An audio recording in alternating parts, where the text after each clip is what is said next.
Welcome back to yet another episode of content monsters. और आज हम बात कर रहे हैं कैप्टन मिलर की, जो पिछले महीने थिएटर्स में रिलीज हुई थी और हाल ही में अमेजॉन प्राइम वीडियो पर अवेलेबल हुई है।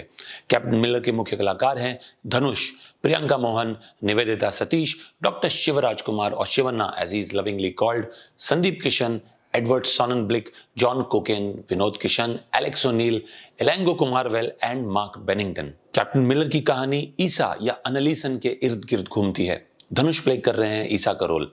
ईसा ने ब्रिटिश ट्रूप्स को ज्वाइन किया है क्योंकि उसको लगा कि वे उसको उसके गांव के राजाओं से ज्यादा इज्जत देंगे।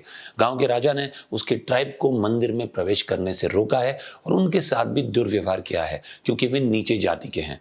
एक दिन ब्रिटिश आर्मी ने उनसे और उनके दोस्तों से कहा कि वे अपने ही गांव वालों पर गोली चलाएं क्योंकि वे आज़ादी के लिए प्रोटेस्ट कर रहे थे।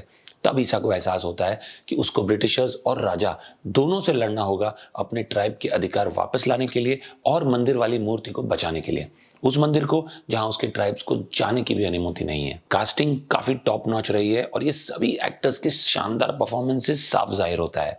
बाकी सभी कलाकार धनुष के साथ फिल्म को और भी बेहतर बनाते हैं। उनके अपने अपने सीन्स में काफी अच्छा परफॉर्मेंस रहा है सबका, लेकिन जब भी धनुष सेंटर स्टेज पर आते हैं सारा लाइमलाइट उन्हीं पे होता है और मुझे इसमें कोई शिकायत नहीं है। कैप्टन मिलर पूरा का पूरा धनुष को ही समर्पित है। Without a shadow of doubt he is the life and soul of this film. धनुष's screen presence was terrific. At no single point did I feel like I was watching Dhanush the actor. I knew I was looking at Isa and watching his story unfold right before me. As a dacoit, as a leader, as a friend, and as a son, Dhanush has nailed every aspect of his role with absolute perfection. Film काफी खूबसूरती से भी shoot की गई है। Cinematography Siddharth नूना की है और उनके द्वारा किया गया काम बहुत ही उम्दा है। कुछ शॉट्स ऐसे हैं जो आपको सोचने पर मजबूर कर देते हैं। मुझे अब भी वो शॉट जहन में रहता है जिसमें एक डायनामाइट ब्लास्ट के बाद एक जला हुआ हाथ एक डंडे पर दिखाई देता है। ऐसे कई सारे सिंबॉलिक शॉट्स हैं फिल्म में जो आपको रोमांचित कर देते हैं। उनके अलावा भी कैमरा वर्क काफी लाजवाब है। The battle shots are shaky and that is exactly why it works so well with the film.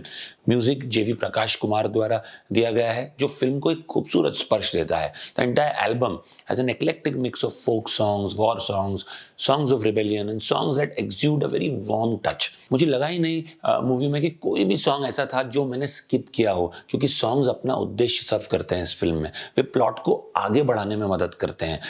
जहां तक स्क्रिप्ट की बात करें तो राजा वर्सेस ट्राइबल्स वर्सेस ब्रिटिश का सब्जेक्ट तो काफी बार इस्तेमाल किया जा चुका है, लेकिन स्क्रिप्ट लिखी गई है अच्छी तरीके से। इसमें ज्यादा बताने की जरूरत ही नहीं पड़ती। ये धीरे धीरे कहानी को आगे बढ़ाती है और यही इसकी खूबसूरती है।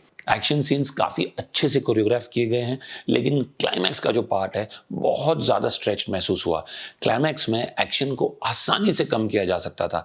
क्लाइमैक्स इतना अननेसेसरली स्ट्रेच्ड है कि मैं खुद को सीन स्किप करते हुए पा रहा था, फिर भी मैंने कोई इंपॉर्टेंट एक्शन पीस मिस नहीं किया।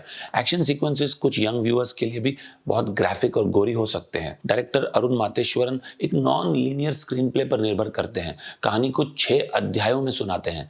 हालांकि यह नैरेटिव स्ट्रक्चर कंफ्यूजिंग नहीं है, फिल्म के पहले हाफ को और कैप्टिवेटिंग और डायनामिक बनाया जा सकता था। बहुत ही स्लो पेस पर चलती है फिल्म शुरुआत में। कुछ कैरेक्टर्स जैसे प्रियंका, अरुल मोहन और जयप्रकाश फिल्म में मिनिमल वैल्यू ऐड करते हैं।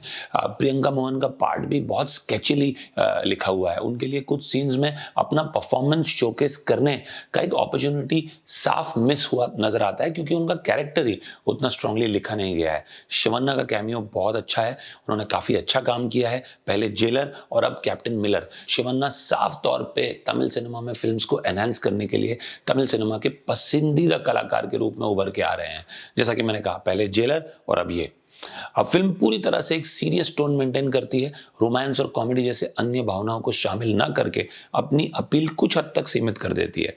कैप्टन मिलर एक मास फिल्म के सारे एलिमेंट्स रखती है, लेकिन आप सोचते हैं कि क्या ये मास काफी है? फिल्म ने एक ट्राइड और टेस्टेड प्लॉट को लिया है जो कभी भी फेल नहीं होता और यहाँ क्लियरली काम करता है। However, the way it has been treated feels like it misses the substance and the juice. Film के अंत में मुझे खुद को कुछ अधूरा सा महसूस हुआ। अंत में लैक ऑफ सब्सटेंस ने क्लियरली मुझे हिट किया क्योंकि मैं कुछ और बेहतर या बड़ा एक्सपेक्ट कर रहा था एंड में।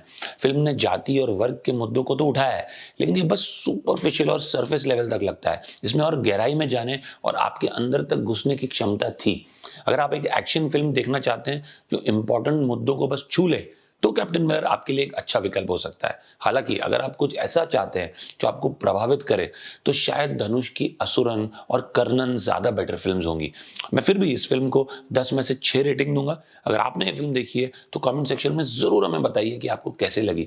अगर आपको हमारा रिव्यू पसंद आया हो तो प्लीज हमारे चैनल को सब्सक्राइब करें और ऐसे कई सारे रिव्यूज के लिए कृपया वापस आते रहें। हम आपको जल्दी मिलेंगे। धन्यवाद।